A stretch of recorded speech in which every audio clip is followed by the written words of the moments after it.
Y entonces, bueno, 1531 es esa situación en la cual pues se vivía realmente un periodo de inestabilidad, ¿no? Los indígenas todavía no agarraron, no absorbían la religión católica, ¿no? Y es en ese momento en el cual a Juan Diego, a este indígena que procedía justamente de Cuautitlán, oriundo de Cuautitlán, y que atravesaba el cerro del Tepeyac, este que está aquí al frente, para poder llegar justamente a lo que era la ciudad de Tlatelolco, en donde él tenía pues, ahí sus aposentos y otra casita, y él ahí tenía su hogar, trabajaba, ¿no?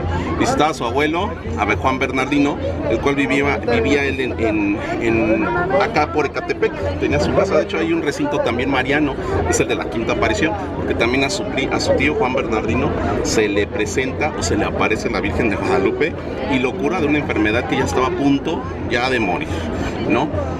¿Qué sucede? Le va a enseñar el ayate a Fray Juan de Zumárraga, y entonces de ahí este periodo de inestabilidad entre mexicas y españoles, porque todavía seguían los problemas, todavía habían indígenas que peleaban, que se encontraban en los cerros, atacaban a los españoles, todavía no aceptaban el nuevo orden, ¿no?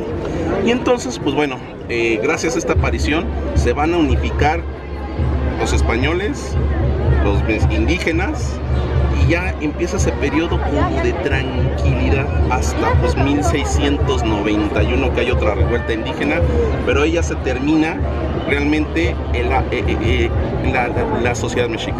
Ahí ya se termina, ya se deja de existir la adoración a los ídolos.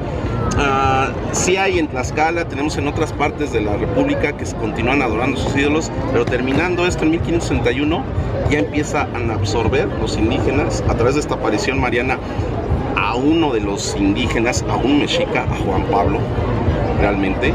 Entonces pues ya empieza a absorberse justamente esta situación, la nueva religión católica, ¿no? Ellos se observan ya, se encuentran identificados al ver a una virgen, de su mismo color, ¿no?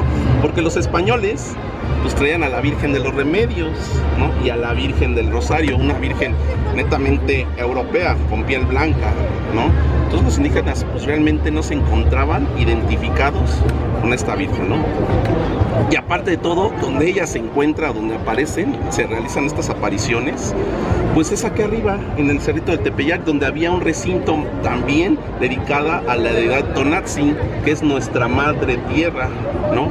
Ahí abajo, si nosotros excavamos en el cerrito, en la iglesia del Cerrito, que ahorita la vamos a visitar, que ahí es donde apareció, donde se encontraron estas rosas, pues bueno, abajo existía el templo de la Virgen Tonantzin, de nuestra tierra. Entonces pues todavía se hace más relación y más identificación de la Virgen de Guadalupe con Tonantzin. Por eso le dicen también a Guadalupe no solamente se le conoce como María Guadalupe, ¿no? A ella se le conoce también como Tonantzin para varios indígenas, ¿no? Que María Guadalupe, cabe mencionarlo, es una advocación de la Virgen María, ¿no? ¿Qué quiere decir eso? Que se desprende, ¿no? Que se desprende, hay advocaciones, la Virgen de los Remedios, la Virgen de la Bala, la Virgen de Zapopan, el santuario de Ocotlán, la Virgen de Ocotlán. O sea, realmente nosotros somos un pueblo completamente madre. En Nican Mopogua, este libro es elaborado por nada más y nada menos que don Antonio de Valeriano. Don Antonio de Valeriano es uno de los indígenas informantes de Fray Bernardino de Sahagún, el cual 52 años se tardó, alrededor de entre 50 y 52 años en elaborar su obra magna de Historia General de las Cosas de Nueva España. Antonio Valeriano conoció a Juan Diego, estaba muy pequeño cuando se realizó pues lo que fue la aparición, pero él conoció a Juan Diego y gracias a que lo conoció, bueno, pudo realizar esta transcripción de lo sucedido, de lo que pasó aquí. Por eso se conoce como Nican Mopogua. Sí, Roger. Perdón, entonces ¿Antonio era español o era? No, era indígena. Antonio Valeriano era indígena, bautizado con nombre cristiano, efectivamente. Otro indígena también de Cuautitlán.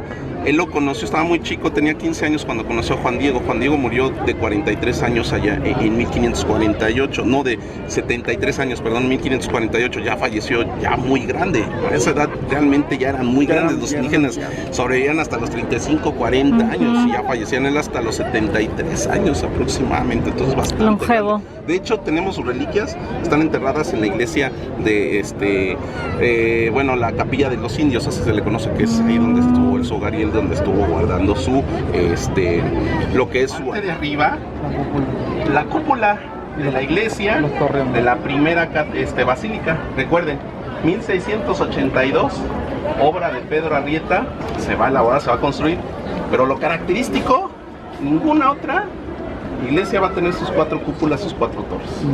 Y en medio, en la parte central, en el transepto de la cruz, ahí en el corazón de Cristo, pues bueno, la gran cúpula revestida de amarillejo, o bueno, azulejo, ¿no? Le ponen así, poblano, Talavera de Puebla, que también está asociada, el amarillo, a la Virgen María. Y recuerden, esta es una copia ¿de qué? Del templo de Jerusalén, del templo de Salomón en Jerusalén, el primer templo católico que se construyó, ¿no? Y el mensaje pues que se iba a mandar es justamente eso, ¿no? De que pues también ya la Nueva España ya era tierra religiosa, era tierra santa, ¿no? ¿Por qué? Por la aparición de la Virgen de Guadalupe, ¿no? Por eso es que es una pequeña iglesia tipo, pues como en Jerusalén. ¿Sale, chicos? La avenida que está allá no es la avenida de los misterios, es la avenida que conecta la calzada de Tepeyac, bueno, parte de Reforma, pero la calzada de Tepeyac está atrás, desde el otro lado, de la Basílica Nueva, ¿no? Esa es la avenida prehispánica de México, Tepeyac, conectaba Tlatelolco con el Tepeyac. Entonces Juan Diego, cuando viene para acá, tiene que atravesar este cerrito, por eso es que se le encuentra aquí arriba. Esta es la iglesia del cerrito donde primeramente se encuentra, se realiza lo que les acabo yo de leer del Inca Mocowa, aquí en esta iglesia. Y entonces se va a la avenida del Tepeyac, que es la que está de este lado, en la cual se van a construir en el siglo XVIII 15 monumentos dedicadas a la Virgen María, a la Virgen Santísima, ¿no? A la Virgen María, que son la letanía mariana, justamente. ¿Para qué? Para que el peregrino, cuando vaya caminando, vaya viendo la vida y la obra de la Virgen, ¿no? Entonces por eso es que se construyeron estos 15 monumentos, que todavía son visibles, todavía los pueden ustedes encontrar. Afortunadamente ya se hicieron rescate de restauración, porque anteriormente pues es una avenida concurrida. Llegamos. Ay, qué bonita. Ay, sí, pues me cansé. Sí, cansa. Bueno, este ya es del siglo XVIII, realmente es más tarde que la propia basílica que está aquí abajo, siglo XVIII. Lo que va, la del Pocito, ¿no? La iglesia del Cerrito. Aquí fue justamente la aparición, y debajo de este edificio, bueno, tendría que estar el monumento dedicado a Tonantzin, la estadio mexica. Justamente, ¿qué es lo que vamos a ver? Vean ustedes, primero la fachada de este edificio es ya netamente entrado el siglo XVIII del barroco, ¿no? Con sus columnas estilo estípite. Vamos a tener en la fachada a Pedro y a Pablo, dos de los grandes, a Pedro, pues San Pedro, el primer papa que hubo en la historia de la Iglesia Católica, y vamos a tener a Pablo, que el cual también está escribiendo o lleva algunos libros. ¿Para qué? Para la escritura de la nueva religión. Y en la parte central vamos a tener el anagrama de Pedro, que es el primer papa, justamente, ¿no? Y abajo, en este elemento metálico, en la herrería vamos a poder observar el rostro o el cuerpo de la Virgen. Tenemos a la Virgen de Guadalupe, apariciones de la Virgen de Guadalupe a Juan Diego, bautizo de los indígenas.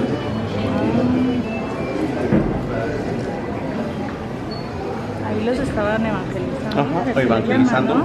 Ya, y bautizando. Cuando se le aparece por primera vez, lo que leímos aquí en la evangelización de españoles e indígenas, cómo se le aparece a la Virgen. Aquí arriba.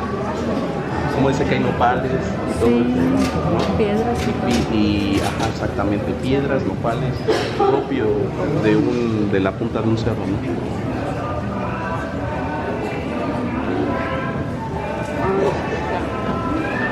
Se me cambia.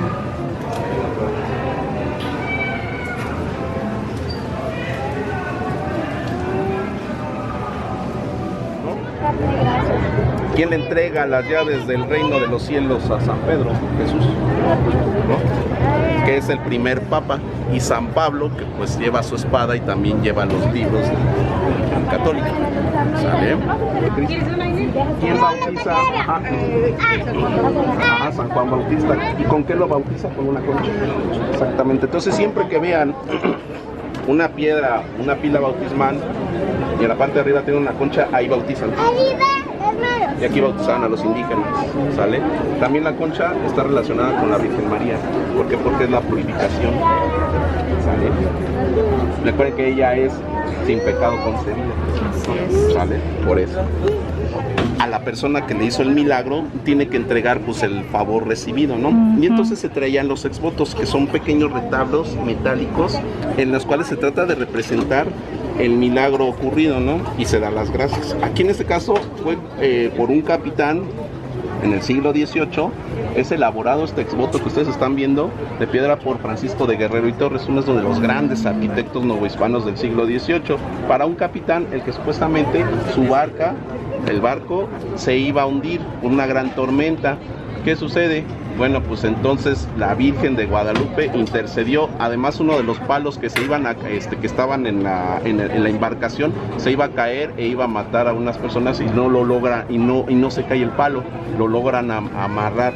Entonces, aparte de que se iba a hundir la embarcación, pues el palo, la proa, el asta, se iba a caer, y gracias a que no se cayó, pues la embarcación no se hundió, porque supuestamente se habían, pues habían pedido a la Virgen María Guadalupe que por favor intercediera y lo salvase, y lo salvan, y llega el barco al lugar donde tenía que llegar a correspondiente sin que se hundiese, y por eso es que se hizo y se colocó ese milagro o ese exvoto aquí en específico, por el milagro concedido, ¿sale? ¿Sí? Esos son los exvotos, y por eso es que está colocado aquí. No es porque sea un barquito que se vea de decoración, sino más bien es por un milagro sucedido. Las serpientes, las cabezas de las serpientes, como del Teotihuacán. El agua pues es artificial, se trae de las fuentes, corre a través de un tubo, no realmente como si fuese natural la caña, ¿no? Y lo interesante son las esculturas de bronce, también de Leal, de 1945, en el cual muestra al pueblo mexica, al Fray Juan de Zumárraga, a Juan Diego y al pueblo mexica, una alegoría, un mensaje de la Virgen de Guadalupe,